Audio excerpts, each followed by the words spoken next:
அனைவருக்கும் வணக்கம். Welcome to TNPSC Ganesh YouTube channel.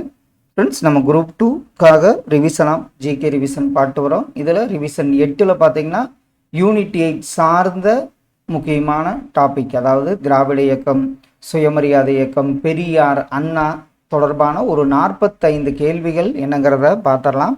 கண்டிப்பாக இதெல்லாம் உங்கள் ரிவிஷனுக்கு ரொம்ப யூஸ்ஃபுல்லாக இருக்கும். முதல் கேள்வி பாருங்க. பொறுத்துக, மாண்டேக செம்ஸ்போர்ட் சீர்திருத்தம் ஏற்பட்ட ஆண்டு, முதல் பொது தேர்தல், அதே மாதிரி பார்த்தீங்கன்னா பிரகாசம் தலைமையிலான அரசு, இந்தி எதிர்ப்பு போராட்டம், இதெல்லாம் நடைபெற்ற ஆண்டுகள் என்னென்னங்கிறத அப்படியே ஆப்ஷனில் பாட்டுவாங்க.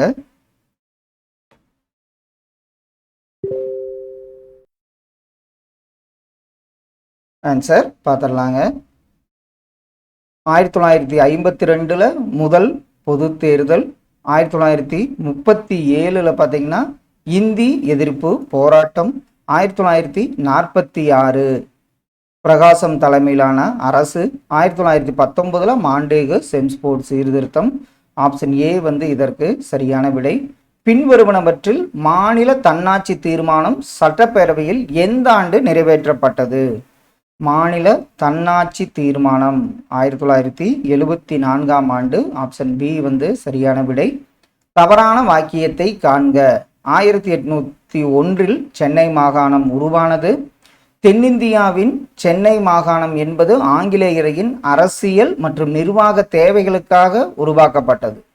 1916 தென்னிந்திய விடுதலை கூட்டமைப்பு நிறுவியவர்கள் டி.எம். நாயர், சர் பிட்டி தியாகராயர் மற்றும் சி. நடேசனார். 1925 பெரியார் தேர்தல் சார்ந்த சுயமரியாதை இயக்கத்தை தோற்றுவித்தார் என்பது பார்த்தோன்னே சொல்லிடுவோம். தவறான ஒன்று. கூற்று ஒன்று பாருங்க. அரசியல் கட்சிகள் குறிப்பாக தேர்தல் நேரத்தின் பொழுது உருவாக்கி கொள்ளும் தற்காலிக உடன்படிக்கை கூட்டணியாகும். கூற்று 2, தமிழகத்தில் திராவிட அரசியல் செல்வாக்கு தொடர்ந்து வல்லமை பெற்றதாக விளங்குகிறது. கூற்று 3, சி.என். அண்ணாதுரை முதலில் மலிவு விலை அரிசி திட்டத்தை அறிமுகப்படுத்தினார். 1 கிலோ அரிசி 2 ரூபாய் என வழங்கினார். இதில் பார்த்தீங்கன்னா கூற்று 1, 2 சரி. மலிவு விலை அரிசி திட்டம்ங்கிறது அவர் அறிமுகப்படுத்துவதில். அடுத்த ஒன்று பாருங்க. கீழ் காண்பனவற்றில் சரியான இணையை காண்க. சி.என். அண்ணாதுரை மெட்ராஸ் சென்னை என பெயர் மாற்றம். 1969 காங்கிரஸ் கட்சி தோல்வி. 66 படியரிசி திட்டம். இதுல சரியான இணை, அதாவது இதுல கேள்வி தவறான இணை தான் வரும் பாருங்க. காமராசர் குலக்கல்வி திட்டம் ஒழித்தவர் என்பது சரி. அதுதான் சரியான இணைக்கு இது சரிதான், கரெக்டு. காமராசர் குலக்கல்வி திட்டம் ஒழித்தவர் என்பது சரியான இணையாகும். அடுத்தது, பள்ளிகளின் எண்ணிக்கையை பன்மடங்கு உயர்த்தியவர், நிறைய தொழிற்பேட்டைகள் மற்றும் பல அணைகளை கட்டி நீர்ப்பாசன வசதியை உயர்த்தினார். மேல்கண்ட கூற்றுக்களில் பொருந்தக்கூடியவர் பார்த்தவனே சொல்லிடுவோம். யாருன்னு பாருங்க. ஐயா காமராசர். திராவிட நாடு திராவிடர்களுக்கே என்று முழக்கமிட்டவர் தந்தை பெரியார் ஆவார். அடுத்தது பாருங்க. கஜலு லட்சுமி நரசு செட்டி அவர்கள் சென்னை வாழ் மக்கள் சங்கம் என்ற அமைப்பை எந்த ஆண்டு தொடங்கினார்? சென்னை வாழ் மக்கள் சங்கம் 1852 ஆண்டு தொடங்கப்பட்டது. தவறான இணையை காண்க. இதில் கொடுக்கப்பட்ட ஆப்ஷனில் பாருங்க. திராவிடர் என்ற வார்த்தை தமிழர் அல்லாதோர், ஆரியர் அல்லாதோர் தமிழ் பேசுபவர். ஆரியர்கள் வடமொழி நாகரத்தின் பாதுகாவலர்கள்.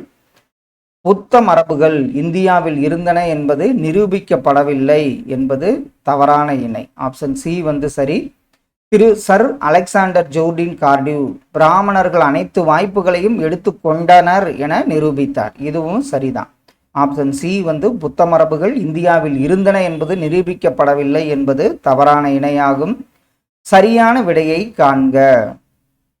தென்னிந்திய விடுதலை கூட்டமைப்பானது பிற்காலத்தில் புகழ்பெற்ற நீதி கட்சியாக மாறியது என்பது சரிதான். 1923 முதல் 37 வரை நீதி கட்சி அதிகாரத்தில் இருந்தது என்பது தவறு.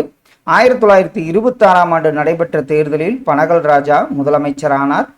இந்தி திணிப்பு என்பது திராவிடர்களை அடிமைப்படுத்தி ஆரியர்களின் மேலாதிக்கத்தை நிறுவுவதற்கான முயற்சி இல்லை என்று பெரியார் கூறினார். இதில் சரியான விடை ஆப்ஷன் ஏ தான் சரியான ஒன்று.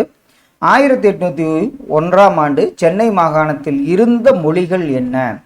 அப்போ தமிழ், தெலுங்கு, மலையாளம், கன்னடம், துளு அனைத்து மொழிகளும் இருந்தன. நீதி கட்சி பற்றி சரியானதை தேர்ந்தெடு. கூற்று ஒன்று பாருங்க. பெண்களுக்கு வாக்குரிமை நீதி கட்சி ஆட்சியின் போது கொண்டு வரப்பட்டது. நீதி கட்சி ஆட்சியின் கீழ் முக்கிய சீர்திருத்தங்கள், கூட்டுறவு சங்கங்கள் மேம்படுத்தப்பட்டன, மிராசுதாரர்கள் முறை ஒழிக்கப்பட்டது, அண்ணாமலை பல்கலைக்கழகம் மற்றும் ஆந்திர பல்கலைக்கழகம் உருவாக்கப்பட்டது. இதுல அனைத்து கூற்றுகளுமே சரியான ஒன்றாகும். நீதி கட்சி எந்த ஆண்டு தமிழ்நாடு தனிநாடாக வேண்டும் என்ற தீர்மானத்தை நிறைவேற்றியது? அது எந்த ஆண்டுன்னு பாருங்க. 1938ஆம் ஆண்டு. தவறான விடையை காண்க. பெண்கள் மாநாட்டில் ஈவே ராமசாமிக்கு பெரியார் என்ற பட்டம் 1938 நவம்பரில் வழங்கப்பட்டது. குடியரசு, புரட்சி, விடுதலை ஆகிய பத்திரிகைகள் சுயமரியாதை கருத்துக்களை சிறப்பான முறையில் பிரச்சாரம் செய்தது. 1929இல் செங்கல்பட்டில் முதலாவது சுயமரியாதை மாநாடு நடந்தது.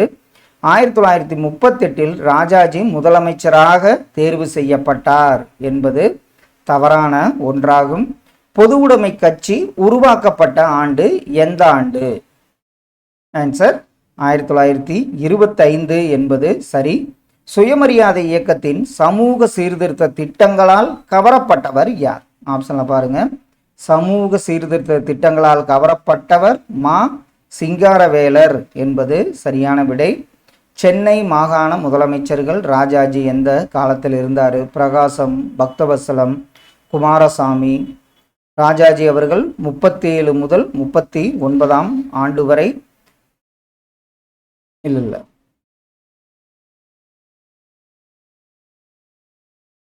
ஆன்சர் கரெக்டு தான். 37 to 39 ராஜாஜி. தா பிரகாசம் 46 முதல் 47ஆம் ஆண்டு வரை. பக்தவத்சலம் எப்போ இருந்தார்? 63 முதல் 1967 காமராஜருக்கு பிறகு. பி.எஸ். குமாரசாமி 1949 முதல் 52ஆம் ஆண்டு வரை. ஆப்ஷன் பி சரியான விடையாகும். இதில் சென்னை மாகாண முதலமைச்சர்கள். ராஜாஜியின் முக்கிய சீர்திருத்தங்கள் யாது? முழுமையான மதுவிலக்கு, ஜமீன்தாரி முறை ஒழிப்பு, ஒடுக்கப்பட்டோர் ஆலய நுழைவு தடை நீக்கம், இந்தி மொழியை கட்டாயமாக பள்ளியில் அறிமுகம் செய்தது. இதில் அனைத்துமே அவருடைய சீர்திருத்தங்களாக இருந்தன. அறிஞர் அண்ணா திராவிடர் கழகத்தை விட்டு பிரிந்து திராவிடர் முன்னேற்ற கழகம் ஆரம்பிக்கப்பட்ட ஆண்டு எந்த ஆண்டு? 1949 செப்டம்பர் 17 என்பது சரியான விடை. சமூக மற்றும் கல்வி அடிப்படையில் பின்தங்கிய பிற்படுத்தப்பட்ட வகுப்பினருக்கு சாதகமாக இடஒதுக்கீடு அளிக்கும் முதலாவது நாடாளுமன்ற சட்ட திருத்தம் இயற்றப்பட்ட ஆண்டு எந்த ஆண்டு? ஆப்ஷன்ல பாருங்க. 1951 என்பது சரி. காமராசர் பற்றிய முக்கிய சிறப்பம்சங்களில் சரியானதை தேர்க. ஆட்சி காலம் 54 முதல் 1963ஆம் ஆண்டு வரை. தொடக்க கல்வி திட்டத்தில் மாற்றங்களை கொண்டு வந்தார். மதிய உணவு திட்டத்தை அறிமுகப்படுத்தினார். இது அனைத்தும் சரியான ஒன்று. அண்ணா ஆட்சி காலத்தில் முக்கிய சாதனைகள் யாவை? 95 மைல் தொலைவிற்கு மேலுள்ள பேருந்து தடங்களை தேசியமயமாக்கியது. 2வது உலக தமிழ் மாநாடு நடத்தப்பட்டது. திருமணச் சட்டம் இயற்றப்பட்டது. தமிழகத்தில் இருமொழி கொள்கையை நடைமுறைப்படுத்தியது. இதுல எது சரி தவறு பாருங்க. ஆப்ஷன் 1 அதாவது ஆப்ஷன் பி தவறான ஒன்று, அதாவது கூற்று ஒன்று. 95 மைல் தொலைவிற்கு மேலுள்ள பேருந்து தடங்களை தேசியமயமாக்கியது என்பது தவறான ஒன்று.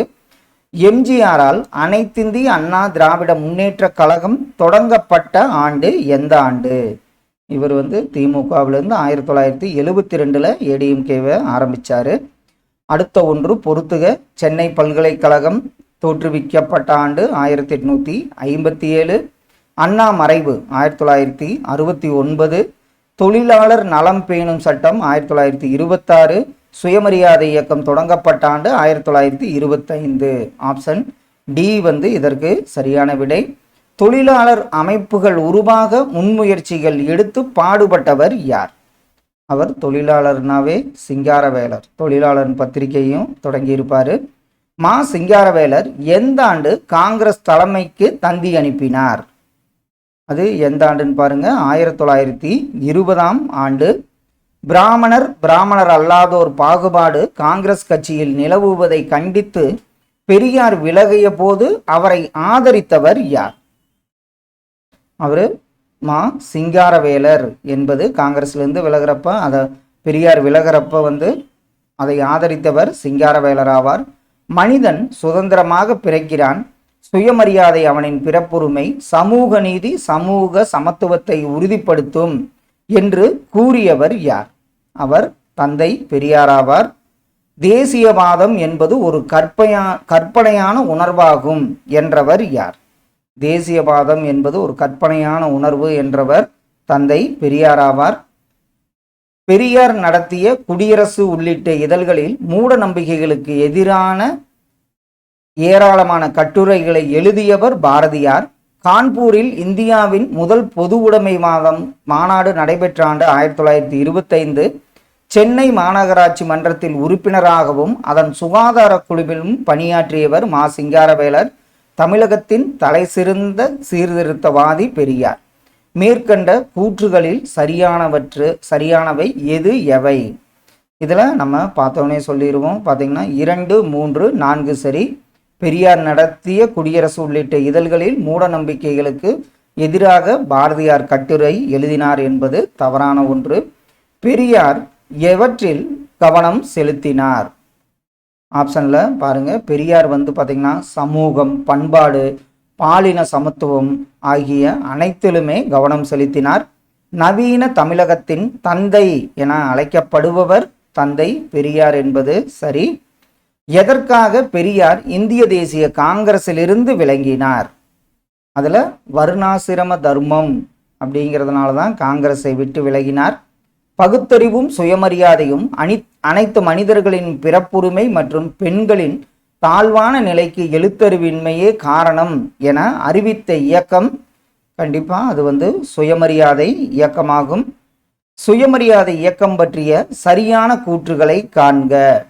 இதில் சீர்திருத்த திருமணம் அல்லது சுயமரியாதை திருமணங்களை ஆதரித்தது. சுயமரியாதை இயக்க சொற்பொழிவுகளின் மையப்பொருளாக இருந்தது இனம் ஆகும். இந்துக்களின் நலன்களுக்காக மட்டுமில்லாமல் இஸ்லாமியர்களின் நலனுக்காகவும் போராடியது. இதில் சுயமரியாதை இயக்கம் பற்றி கொடுக்கப்பட்டதில் அனைத்து கூற்றுகளுமே சரியான ஒன்று. கூற்று 1, துருக்கியைச் சேர்ந்த முஸ்தபா சமால் பாட்ஷா, ஆப்கானிஸ்தானை சார்ந்த அமானுல்லா ஆகியோரை திராவிட முஸ்லிம்கள் பின்பற்ற வேண்டும் என கூறியவர் அண்ணா மற்றும் பெரியார். பெரியார் மதுவிலக்கு இயக்கத்திற்கு ஆதரவாக தனது தோப்பில் இருந்த 500 தென்னை மரங்களை வெட்டினார். 500 கிடையாது, அதற்கு மேலேயே. இதில் ஆப்ஷன் 1, அதாவது கூற்று 1 தவறு. இவங்களையெல்லாம் பின்பற்றணும்னு சொன்னவர் பெரியாருங்கிறது தான் சரி. பெரியார் ஈரோட்டில் நகரசபை தலைவராக பதவி வகித்த ஆண்டு என்ன? அப்போ தான் இந்த குழாய் மூலம் குடிநீர் 1918, 19ஆம் ஆண்டு. அடுத்தது பெரியாருடைய பத்திரிகைகள் வருடங்கள் அப்படியே ஆப்ஷனில் பாருங்க. குடியரசு 1925, ரிவோல்ட் 1928ஆம் ஆண்டு, புரட்சி 1933ஆம் ஆண்டு, பகுத்தறிவு 1934ஆம் ஆண்டு, விடுதலை பத்திரிகை 1935ஆம் ஆண்டு வெளிவந்தது. ஆப்ஷன் பி இதற்கு சரியான விடை. சுயமரியாதை இயக்கத்தின் அதிகாரப்பூர்வ செய்தித்தாள் எது? இதில் குடியரசு அடிக்கடி கேட்கப்பட்ட ஒரு கேள்வி. தவறான விடைகளை காண்க. சித்திரபுத்திரன் எனும் புனைப்பெயரில் கட்டுரை எழுதியவர் பெரியார். பெரியார் ரஷ்யா மற்றும் ஐரோப்பிய நாட்டின் பயண அனுபவங்கள் அவரை சமதர்ம கருத்துக்களில் பால் நாட்டம் கொள்ள வைத்தது. பௌத்த சமய முன்னோடி மற்றும் தென்னிந்திய முதல் பொதுவுடைமைவாதி பெரியார் என்பது தவறு. பெண் ஏன் அடிமையானால் என்ற நூலின் ஆசிரியர் பெரியார். இதில் ஆப்ஷன் சி தவறான ஒன்று. பெரியார் எந்த ஆண்டிலிருந்து சுயமரியாதை மாநாடுகளில் பெண்களின் மோசமான நிலை குறித்து குரல் கொடுக்க தொடங்கினார்? அது எந்த ஆண்டுன்னு பார்த்தீங்கன்னா 1929ஆம் ஆண்டு முதல். 1920ஆம் ஆண்டு நடந்த முதல் தேர்தலில் எந்த கட்சி ஒத்துழையாமையின் ஒரு பகுதியாக தேர்தலை புறக்கணித்தது? அந்த கட்சி பார்த்தீங்கன்னா காங்கிரஸ் கட்சி என்பது சரி. சென்னை மாகாணத்தில் இந்து சமய அறநிலைய வாரியத்தை அமைத்த கட்சி நீதி கட்சி என்பது சரியான விடை. யாருடைய முயற்சியால் இந்தியாவில் முதல் முறையாக தேவதாசி முறை ஒழிக்கப்பட்டது? டாக்டர் முத்துலட்சுமி அம்மையார் என்பது சரியான விடை. கடைசி ஒன்று, பெரியார் ஈவேரா அவர்கள் உருவாக்கிய தமிழ் எழுத்துச் சீர்திருத்தத்தை தமிழக அரசு ஏற்று அதனை நடைமுறைப்படுத்த ஆணை பிறப்பித்த முதலமைச்சர். இது பார்த்திங்கன்னா எம்ஜிஆர் அவர்கள் 1978ன்னு நினைக்கிறேன். ஃப்ரெண்ட்ஸ், இந்த வீடியோ பதிவில் யூனிட் 8 சார்ந்த ஜிகே கேள்விகள், அதாவது திராவிட இயக்கம், சுயமரியாதை இயக்கம், பெரியார், அண்ணா, நீதி கட்சி, இவங்க இதெல்லாம் பார்த்தோம். கண்டிப்பாக இது உங்கள் ரிவிஷனுக்கும் யூஸ்ஃபுல்லாக இருக்குன்னு நம்புகிறோம். Thank you all.